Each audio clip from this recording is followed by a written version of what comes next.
G'day guys, welcome to today's video review of 2020 Best Picture Academy Award nominee, Marriage Story.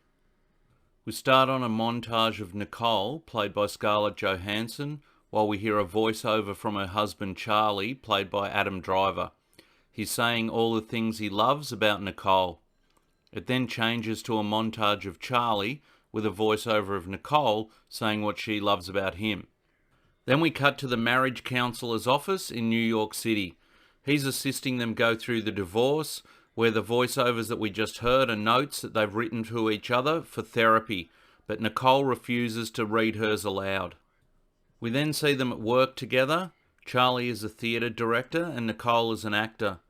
The cast and crew are all at a bar after the performance, toasting Nicole as she's moving away to California and doing a TV pilot. They leave early to get home for their son. She lets him give her his notes from the performance, kind of force a habit, and then she goes to bed and cries at sort of how hard this all is. It cuts forward in time to Nicole being in California. She's talking with her mum about when Charlie comes to visit their son. Her mum still believes that they're going to get back together, but Nicole says it's over and she's going to have to get used to it. The next day on the set of the TV pilot, one of the producers advises Nicole to contact Nora, played by Laura Dern, as she's the divorce lawyer that helped her through her divorce. Nicole then visits Nora and breaks down while telling her the story of her and Charlie. Nora comforts her and tells her that she'll work for her best interests.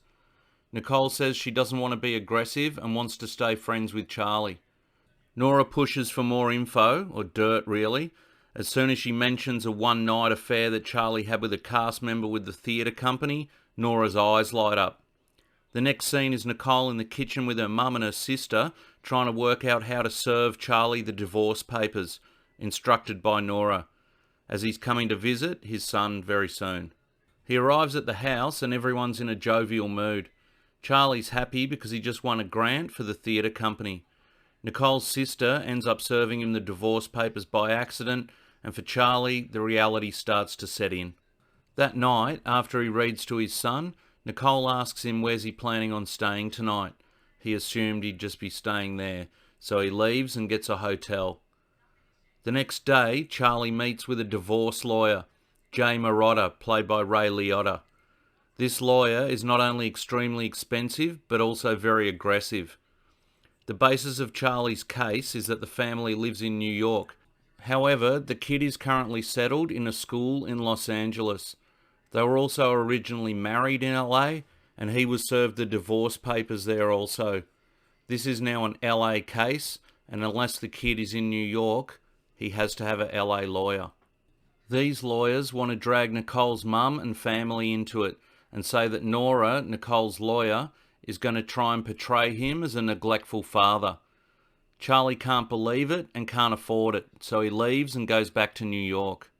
This strategy of ignoring it and hoping it will go away, not surprisingly, doesn't work, and while back in New York at the theatre company, Nora rings Charlie and tells him he hasn't responded to the lawsuit within 30 days and needs to get an LA lawyer ASAP, or she'll go after him and take everything, including full custody of the child, for Nicole. Charlie goes back to LA and tries to meet with another lawyer, but as Nicole's already met with most of them, they can't service him by law. He calls Nicole's mum to see if she knows of a lawyer that Nicole wouldn't have met with, and she recommends a retired entertainment lawyer named Bert Spitz, played by Alan Alda. Bert is a calmer, older and more compassionate lawyer, and empathises with Charlie over his situation immediately, as he's been divorced multiple times himself. He's realistic with Charlie and informs him that he also has to pay 30% of his wife's legal bills by law as well. He tells him that to look good for the courts, he'll need a residence in LA near the kid, and maintain the residence in New York as well, as he's claiming that as their home. Cut to later that evening, and Charlie's had to compromise and take his son on a second Halloween trick-or-treat. The kid tells him that he prefers LA and that his mum has told him that they could stay there. Charlie calls Nicole to confront her over this, and she gets angry and tells him that she's read his emails and knows that he had a one-nighter with one of the cast members, and then hangs up. The next day, the lawyers meet, while the couple sit silently on opposite sides of the table. When it comes time to order lunch, Charlie's mind is obviously elsewhere, and Nicole orders for him, showing, regardless of the lawyers' bickering, they still care for each other after a lifetime and a kid together. Bert calls Charlie to the side and advises him that he should move to LA permanently. If it goes to court, he would lose everything, including the theatre company. Charlie shows his frustration at the legal system, and Nora seems to fight a lot dirtier than Bert, who wants to compromise an agreement that seems 100% in Nicole's favour. That night, the kid is staying with Charlie. While talking to Nicole on Skype, she says that she's having trouble with the gate. Charlie and the kid come over to assist, and she offers to cut Charlie's hair, once again demonstrating hard-to-break habits. The next day, they're in court. When Charlie's lawyer arrives, it's Jay, the hard-ass lawyer that he originally saw. All bets are off now. In court, the lawyers start arguing over money, and it starts getting dirty. All comes out, from Charlie's affair to the federal offence of Nicole hacking his emails. The court decides to keep the kid in LA for the moment while they appoint an independent evaluation. The next scene is the main scene in the movie. Nicole comes to Charlie's apartment to try and civilly work out the case and what they're going to do with the evaluation. This erupts into the fight that they've never had, and all emotions are on display. This felt like a really personal scene for the director-writer, which I'll discuss at the end. But it ends with Charlie breaking down on the floor and Nicole sort of comforting him. The next scene we cut to Nora coaching Nicole on what to say with the evaluator, and it's clear that Nora wants to win the case. The next scene is the evaluator coming to watch Charlie interact with his son at his house. This is extremely awkward, and Charlie ends up cutting himself by accident and figuring he's messed up his interview. Time has passed, and we're now at Nicole's mum's home at a party. Nicole, her mum, and her sister singing a show tune to a piano.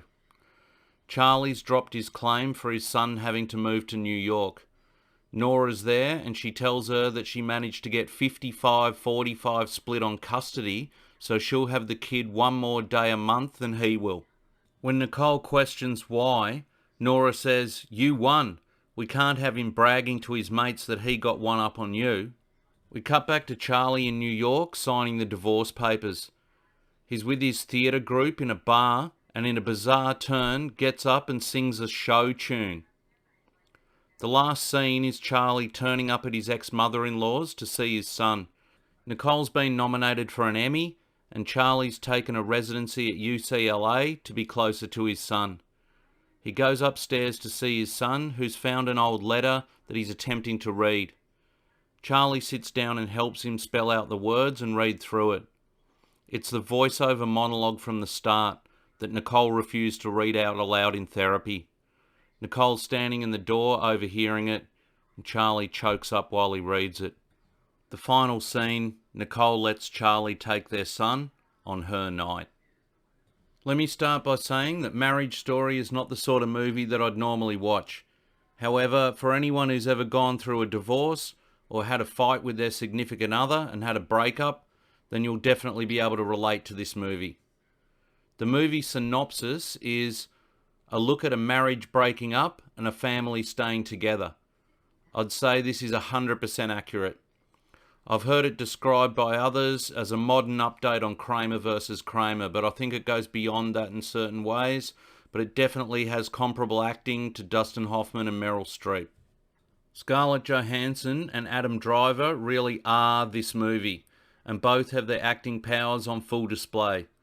The climax fight scene was apparently shot in 50 takes over 2 days, and was an emotional experience not only for both actors, but also writer-director Noah Baumbach. This scene in particular feels like it's dialogue from an actual fight between partners. So when you know that the whole movie is written about Noah Baumbach and Jennifer Jason Leigh's actual divorce in real life, it starts to make sense and why this is such a personal movie for Baumbach. Speaking of that, I felt the scene at the end was quite self-indulgent by the director, as even though the whole thing is centered around the acting entertainment community, Adam Driver suddenly bursting into an a cappella song tune felt completely out of place and took me out of the movie that I'd otherwise been invested in through the whole thing. Laura Dern's completely convincing as a dislikable lawyer, and so is Ray Liotta, although I had to check in the credits to make sure it was actually him, because not only is he obviously older, but he's clearly had some work done. Oh, and just out of interest, Noah Baumbach is now married to Greta Gerwig, and she's also got a movie this year nominated for Best Picture at the Academy Awards in Little Women, which we still have to review coming up in this series. But my rating for Marriage Story is 7 out of 10 stars. Thanks for watching today's video, guys. If you enjoyed the content, drop us a like, share, subscribe, leave a comment. Have a great day, and I'll catch you guys in the next one. Take it easy.